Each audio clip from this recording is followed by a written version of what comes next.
I've always believed that children see the world differently than adults, not just because of their height or perspective, but because they haven't yet learned to ignore their instincts. They haven't been taught to rationalize away the inconsistencies that prickle at the edges of awareness. My grandson Jaime reminded me of this truth on the day of my daughter's second wedding, and possibly saved her life because of it. The May afternoon had been picture perfect for Kathleen's outdoor ceremony at the Rosewood Hotel's garden pavilion. After 3 years of grief following Richard's unexpected heart attack, my daughter deserved this happiness. Andrew Parker, her new husband, had appeared in her life like something from a romance novel. Handsome, attentive, successful, and seemingly devoted to both Kathleen and Jaime. I'd had my reservations, of course, the whirlwind nature of their relationship. The way Andrew sometimes watched Kathleen when he thought no one was looking, not with love, but with calculation, the convenient vagueness about his past. But I'd kept my concerns to myself. At 65, I'd learned that unsolicited maternal advice rarely yielded positive results, especially regarding matters of the heart.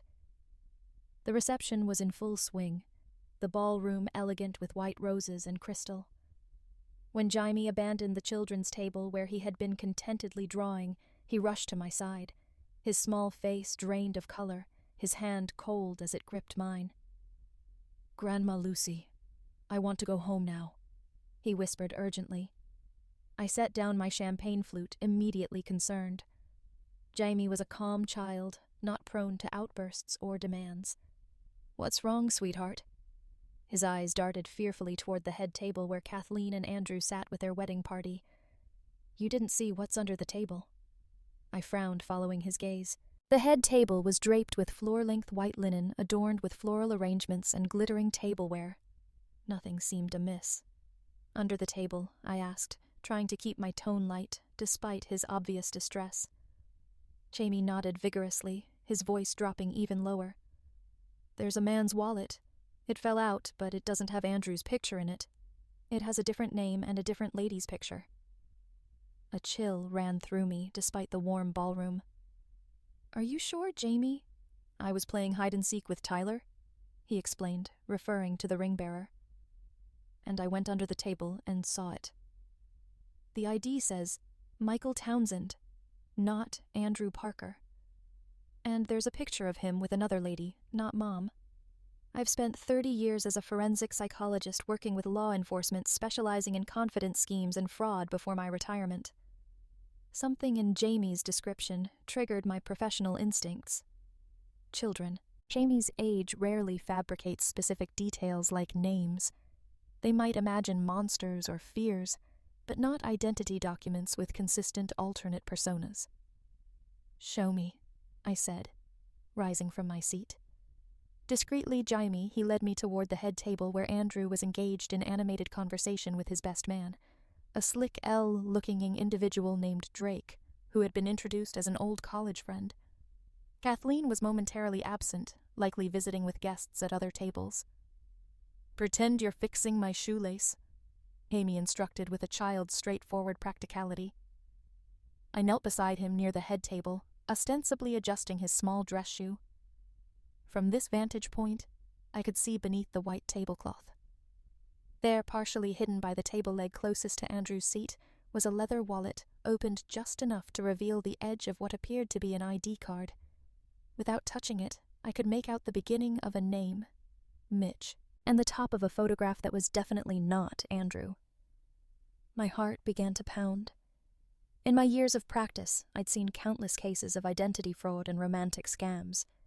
The possibility that my daughter had just married a man who wasn't who he claimed to be sent adrenaline coursing through my veins. Grandma Lucy. "What do we do?" Jaime whispered, his small face serious beyond his years. A legitimate question with no simple answer. If Andrew or Michael or whoever he was had gone to the trouble of creating a false identity, confronting him directly would only give him an opportunity to destroy evidence and craft explanations. Kathleen, deeply in love and celebrating what she believed was the beginning of her happily ever after, would likely dismiss any accusations without irrefutable proof. "We're going to be very careful," I told Jaime, standing up and smoothing my dress. "And very smart. This is important, Jaime. You can't tell anyone else what you saw, not even your mom." Not yet. Is Mom in danger? He asked, his lower lip trembling slightly. I chose my words carefully, aware of how perceptive children can be to adult attempts at deception. I don't think there's any immediate danger, but we need to find out more about Andrew. You did exactly right by telling me.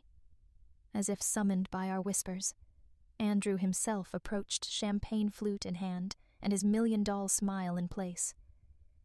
There's my best guy, he exclaimed, ruffling James' hair. Are you having fun, buddy? I watched my grandson's face, seeing the subtle shift as he forced a smile for his new stepfather. At 6 years old, he was already learning the adult skill of masking true feelings behind social courtesy.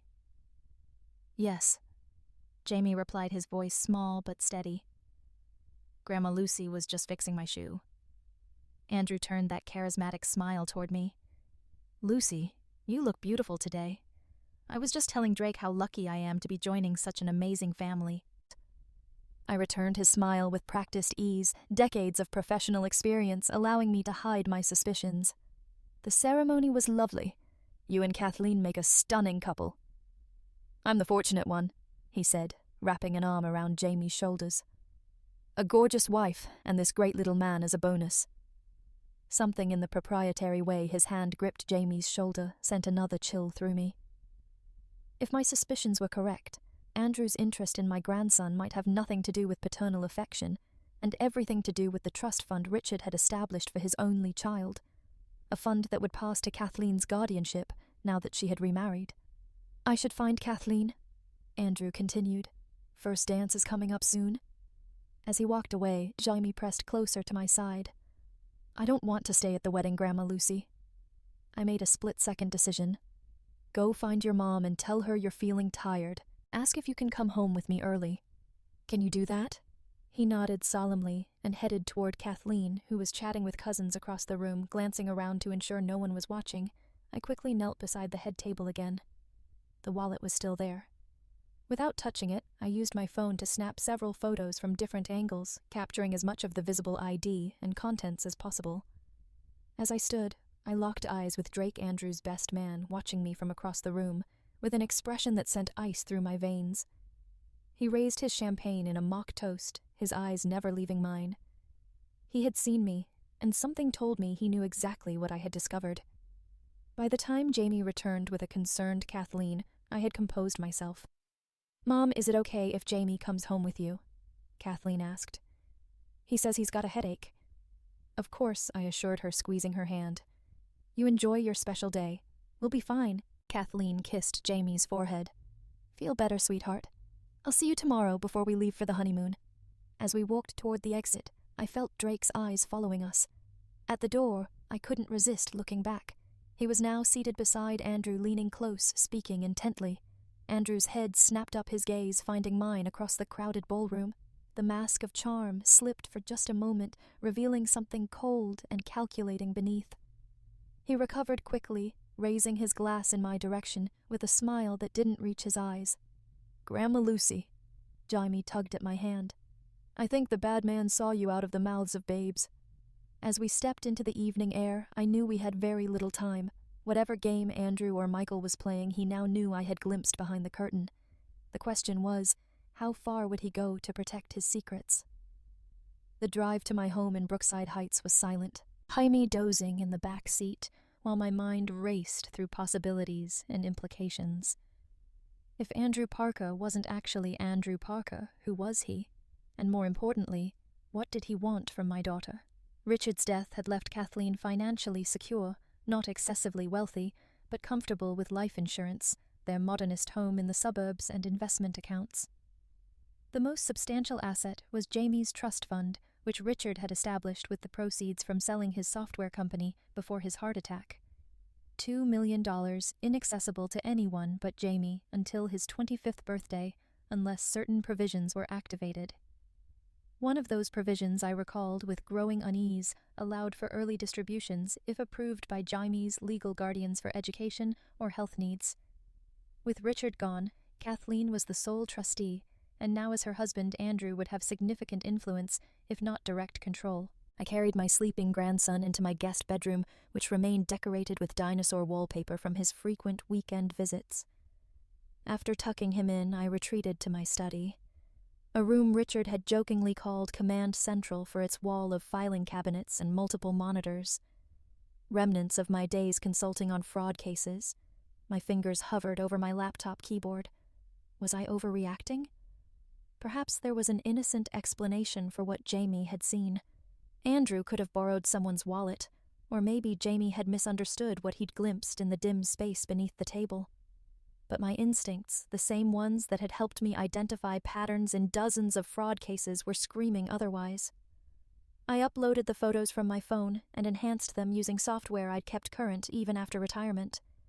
The images weren't perfect, but I could clearly make out the name Michael Townsend on what appeared to be a driver's license. The photograph was partially obscured by the wallet's fold, but what was visible matched Andrew's distinctive jawline and eyes. Another photo showed the edge of a credit card and what looked like a woman's photograph, someone who definitely wasn't Kathleen. "Who are you really, Andrew Parker?" I murmured, opening a browser window. 3 hours later, my dining room table was covered with notes, and my eyes burned from staring at screens. The preliminary picture emerging was troubling, to say the least. Andrew Parker had a robust digital footprint. LinkedIn profile listing him as an investment consultant with Parker Financial Services social media, dating back 5 years, alumni listings from Wharton Business School. But everything older than 5 years was conspicuously absent. No college yearbook photos, no mentions in business journals prior to 2017. His company website featured impressive testimonials, but no client names. Michael Townsend, by contrast, was a ghost. My law enforcement database access had expired with my retirement, but public record searches showed 3 Michael Townsends in our state, 1 deceased, 1 incarcerated, and 1 84-year-old retired teacher. I was hitting digital dead ends when my cell phone rang. Kathleen's number. It was after midnight. "Mom." Her voice was tight. "Is Jaime okay?" "He's sound asleep," I assured her. "Is everything all right?" "It's late for a bride to be calling her mother." A shaky laugh. "Everything's fine. It's just..." Andrew was concerned about Jaime leaving early. He said you seemed upset about something. The hair on the back of my neck stood up. Andrew was already working to undermine my credibility. Classic manipulation technique. "Not upset at all," I replied carefully. "Jaime had a headache, that's all. I'm sure he'll be fine after a good night's sleep." "Did he say anything to you about Andrew, I mean?" The question caught me off guard. "Nothing specific." "Why do you ask?" A pause then. Andrew thinks Jaime might be having trouble adjusting to the idea of having a stepfather. He suggested maybe Jaime should talk to someone professional. Alarm bells clanged in my mind. Andrew was moving quickly to isolate Jaime, the only witness to his true identity. "That seems premature," I said, keeping my tone neutral. "Jaime's been through a lot with losing Richard. New transitions take time." "I know, but Andrew has a friend who specializes in child psychology. He thinks it might help Jaime open up about any concerns.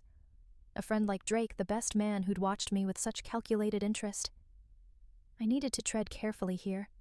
"Let's discuss it when you get back from your honeymoon," I suggested. "Jaime seems perfectly fine to me, just tired from all the excitement." "Okay," Kathleen agreed, sounding relieved. "Sorry to call so late. Andrew was just worried." After hanging up, I sat motionless, processing this new development. Andrew was already attempting to control the narrative, positioning Jaime as troubled and me as potentially overreactive. The speed of his response suggested this wasn't improvisation. It felt like a contingency plan being activated. I returned to my research with renewed urgency. If Andrew had used this identity before, there might be patterns. Previous victims. It was nearly 300 a.m. when I found the first red flag, a small obituary from Pittsburgh dated 4 years ago. Eleanor Townsend, 72, passed peacefully at home after a brief illness. She is survived by her husband of 11 months, Michael Townsend. Attached was a grainy photograph of the grieving widower hour at the funeral, unmistakably Andrew, though with different hair and glasses. Further searching revealed that Eleanor had been a wealthy widow when she'd met the much younger Michael. After her death, her children had contested the will alleging undue influence, but the case had been dismissed for lack of evidence. Michael Townsend had disappeared shortly after receiving his inheritance. My hands trembled as I continued searching. 2 more obituaries followed the same pattern in different states. Wealthy older women who'd married younger men died unexpectedly and left everything to their new husbands, who subsequently vanished. The faces in the photographs, while deliberately obscured or altered with different styling, all belonged to the man who had just married my daughter. The sound of small footsteps interrupted my thoughts. Jaime stood in the doorway, rubbing his eyes. "Grandma, Lucy, I had a bad dream." I quickly minimized the browser windows showing funeral photos. "Come here, sweetheart." He climbed onto my lap, his small body warm against mine. "I dreamed that the bad man took Mommy away, and we couldn't find her." I hugged him tightly, my heart racing. "It was just a dream. Your mom is safe." But as I comforted my grandson, I wasn't certain those words were true. The pattern I'd uncovered suggested Andrew or Michael, or whatever his real name was, specialized in one thing, marrying women, isolating them from family, and then ensuring they met untimely ends once he secured their assets. And he had just married my daughter. The question was no longer whether to intervene, but how quickly I could gather enough evidence to convince Kathleen of the danger before she left for her honeymoon cruise the next day. I held Jaime closer, making a silent promise. I had failed to protect my daughter from this predator once. I would not fail again. Dawn found me still at my desk, eyes gritty from lack of sleep, but mind sharp with purpose. I'd spent the night compiling what information I could find, creating a timeline of Andrew's apparent identities and suspected victims. It wasn't proof that would stand in court, but the pattern was undeniable to my trained eye. Jaime appeared at 7:30, still in his dinosaur pajamas, seemingly recovered from the previous night's distress. "Pancakes," I offered, closing my laptop before he could glimpse the disturbing research. He nodded enthusiastically. "With chocolate chips. Is there any other kind?" I replied with a forced lightness I didn't feel. As he sat at the counter watching me mix batter, I weighed my options. Kathleen and Andrew were scheduled to leave for their 2 Caribbean cruise at 3:00 p.m. If I approached her with my suspicions without irrefutable evidence, I risked pushing her further into Andrew's arms. My daughter had inherited my stubborn streak, and few things cemented her resolve like being told she was making a mistake. "Jaime," I began carefully. "That wallet you saw yesterday, did you notice anything else about it? Anything at all?" He considered this seriously while licking chocolate from his fingers. It was blue, and it had lots of cards, and there was a paper with numbers on it. Numbers? I flipped a pancake, keeping my tone conversational. "Like a phone number?" "No." Like he furrowed his brow. "Like when Mommy checks her bank app, big numbers with commas, account numbers, possibly, or financial figures. Either way, potentially crucial information." "You have a good memory," I told him, sliding a plate of pancakes across the counter. "Mommy says I notice too many things sometimes." He drowned his breakfast in syrup. "She says that's why I get worried a lot." I recalled the way Andrew had immediately suggested Jaime needed professional help for noticing inconsistencies in his stepfather's presentation. Classic gaslighting, making someone doubt their own perceptions. "Noticing things is a superpower," I assured him. "It's what makes you special." As Jaime ate, I formulated a plan. I couldn't prevent Kathleen from leaving on her honeymoon, but I could use those 2 weeks to build a case strong enough to convince her when she returned. I needed hard evidence proof of Andrew's previous identities, financial records, anything concrete that couldn't be dismissed as a concerned mother's imagination. My phone chimed with a text from Kathleen. "Picking up Jaime at 11 Huzure. Need to finish packing. Everything okay?" I replied. "All fine. Jaime slept well. See you at 11 Huzure." 3 hours. Not much time, but enough to set certain wheels in motion. After getting Jaime dressed in fresh clothes, I kept at my house for his visits. I made 2 phone calls. The first was to Martin Prescott, a private investigator who had worked with me on numerous fraud cases before my retirement. "Lucy Miller," he greeted warmly. To what do I owe this resurrection from professional death? I need your services, Martin. Urgently and discreetly. The last time you said that we ended up tracking offshore accounts in the Caymans, he remarked. I'm intrigued. I gave him a condensed version of my concerns and the limited information I'd gathered. I need everything you can find on Andrew Parker, who might also be Michael Townsend and possibly other identities. Focus on connections to deceased wealthy women. Jesus, Lucy, he muttered. Your daughter married this guy yesterday, I confirmed grimly. They leave for a cruise this afternoon. 2 weeks at sea, effectively unreachable. That's not ideal. Martin's tone turned professional. I'll start digging immediately. Financial records, real estate transactions, death certificates for the suspected victims. Anything else? His best man, Drake. No last name that I caught, but he seems to be part of whatever operation this is. And I need it all fast. Martin, when they return from this cruise, I want enough evidence to convince Kathleen immediately. Understood. I'll be in touch. He paused. Lucy, be careful. If this guy is what you suspect, he's dangerous. My second call was to Judge Sandra Wilson, not just a former colleague, but a close friend who had remained on the bench after I'd retired. Sandy, I need a favor, I said after exchanging pleasantries. A confidential one. Those are always the most interesting kind, she replied. What's going on, Lucy? I explained the situation, including my fear that Andrew might attempt to access James' trust fund. I need to know if there are any legal mechanisms to temporarily freeze or protect those assets without Kathleen's knowledge, I concluded. Just until I can determine whether my suspicions are justified. That's complicated, Sandy said thoughtfully. Without concrete evidence of wrongdoing, and with Kathleen being the legal trustee, she sighed. Let me consult with a colleague in family court. There might be a way to place a monitoring hold. It wouldn't prevent withdrawals, but it would flag any unusual activity and require additional verification. That would be perfect, I said, relief evident in my voice.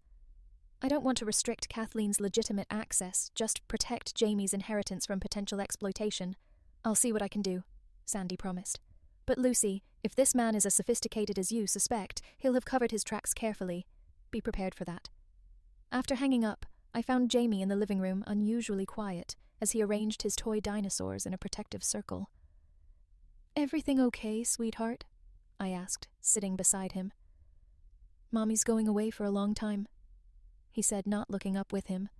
The simple statement held volumes of anxiety. 2 weeks isn't so long, I assured him, though it felt like an eternity under the circumstances, and you'll be staying with me having adventures every day. He finally met my eyes. What if she doesn't come back? The question pierced my heart, not just because of a child's separation anxiety, but because my research had raised the same terrifying possibility. 3 previous wives had met unexpected ends after marrying the man now known as Andrew Parker. What made me think Kathleen would be different? Your mom will absolutely come back, I said firmly, pushing away my fears. And while she's gone, you and I are going to be very busy. Doing what I chose my words carefully. Solving a mystery, but it has to be our secret project. We can't tell anyone, not even your mom right now. Can you be my special detective assistant? His eyes widened with interest. Like Sherlock Holmes. Exactly like that. I smoothed his hair, buying time to frame my next question appropriately for a 6-year-old. Jaime, if you had to find that wallet again, do you think you could? He considered this seriously. Maybe if it's still under the table at the hotel. An idea formed. Risky, but potentially valuable. The wedding venue would be cleaning up today. If the wallet had been left behind in the chaos of the reception, the doorbell rang, interrupting my thoughts. 11:00. Already. That must be your mom, I said, forcing brightness into my voice. But when I opened the front door, it wasn't Kathleen who stood on my porch. It was Andrew, alone, his charming smile firmly in place despite the cold calculation in his eyes. Lucy, he greeted smoothly. I thought I'd pick up Jaime personally, give us a chance to bond before his mother and I leave for our honeymoon.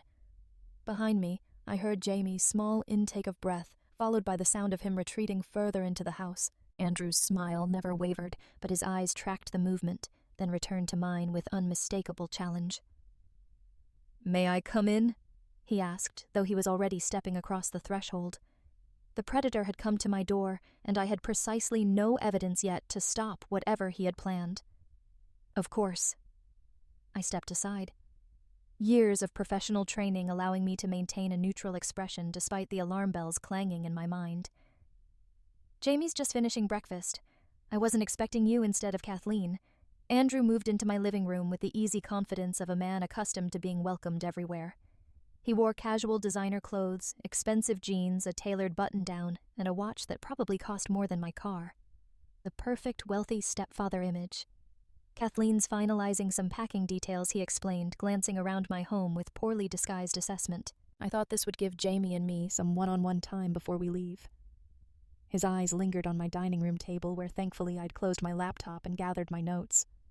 "I hope I'm not interrupting anything important."